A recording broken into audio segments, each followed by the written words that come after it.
S ಮತ್ತೊಂದು ಕಡೆಯಲ್ಲಿ ಕೇಂದ್ರ ಸರ್ಕಾರ ತೈಲಾಘಾತದ ಶಾಕ್ ಅನ್ನು ಕೊಟ್ಟಿದೆ. ವಿಚಾರಕ್ಕೆ ಸಂಬಂಧಪಟ್ಟಂತೆ ಬೀದರ್ನಲ್ಲೂ ಕೂಡ ಆಕ್ರೋಶ ವ್ಯಕ್ತವಾಗ್ತಾ ಇದೆ.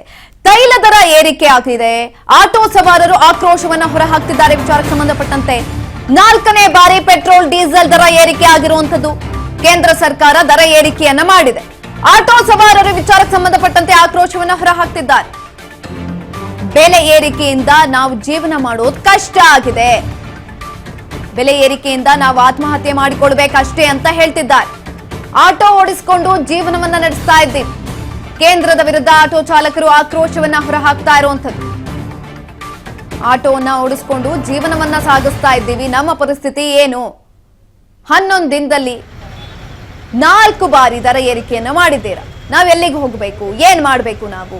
ಕೇಂದ್ರ ಸರ್ಕಾರದ ವಿರುದ್ಧ ಆಕ್ರೋಶವನ್ನ ಹೊರಹಾಕ್ತಾ ಇರುವಂತದ್ದು ಬೀದರ್ನಲ್ಲಿ.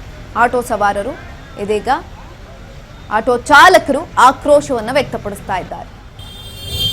ಕೇಂದ್ರ ಸರ್ಕಾರ ತೆಗೆದುಕೊಂಡಿರುವಂತಹ ನಿರ್ಧಾರ ಸರಿ ಇಲ್ಲ, ನಾವು ಜೀವನ ಮಾಡೋದೇ ಕಷ್ಟ ಆಗಿದೆ. ಇಲ್ಲಿ ಈ ಒಂದು ಸಂದರ್ಭದಲ್ಲಿ ದರ ಏರಿಕೆಯನ್ನ ಮಾಡಿರುವಂತದ್ದು, ನಿಮಗೆ ಬೇರೆ ಆಪ್ಷನ್ ಇಲ್ಲ, ಆತ್ಮಹತ್ಯೆ ಮಾಡ್ಕೊಳ್ಬೇಕಷ್ಟೇ ಅಂತ ಆಕ್ರೋಶವನ್ನ ಹೊರಹಾಕ್ತಿದ್ದಾರೆ.